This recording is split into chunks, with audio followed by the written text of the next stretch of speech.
The abandoned house. The old house at the edge of town had been abandoned for as long as anyone could remember.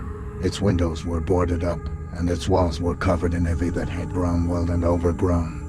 The garden was a tangle of weeds and dead flower, and the fence around the property was rusted and falling apart. People said that strange things happened there, and that it was haunted by the ghosts of the former residents. One day, a group of teenagers decided to explore the house. They were bored and looking for something to do, and the abandoned house seemed like the perfect place for a thrill-seeking adventure. They crept up to the house, trying to be quiet so as not to attract attention. The front door was locked, but they managed to find a window that was cracked open. They pushed it open further, and one by one they climbed inside. As they walked through the dark and dusty rooms, they felt a sense of unease.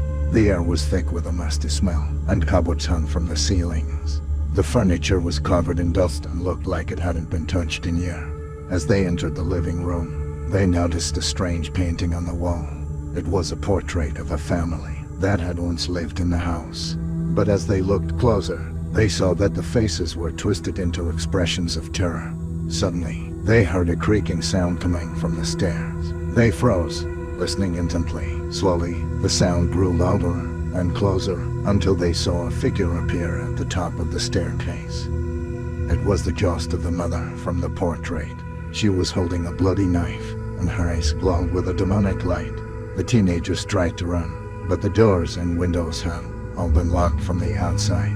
They were trapped in the house with the ghostly figure, who began to chase them through the rooms.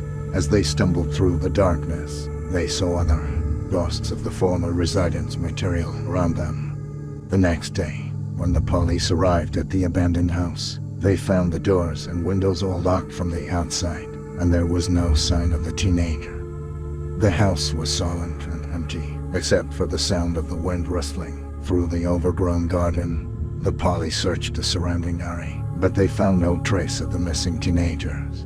Some people speculated that they had run away, while others believed that something more sinister had happened to them. Years went by, and the abandoned house continued to stand, a reminder of the mysterious disappearance of the teenagers. Some people claimed to have seen ghostly figures in the windows at night, while others avoided the area altogether, afraid of what might happen to them. To this day, the fate of the teenagers remains a mystery, but some say that if you listen carefully, you can still hear their voices echoing through the halls of the abandoned house, calling out for help.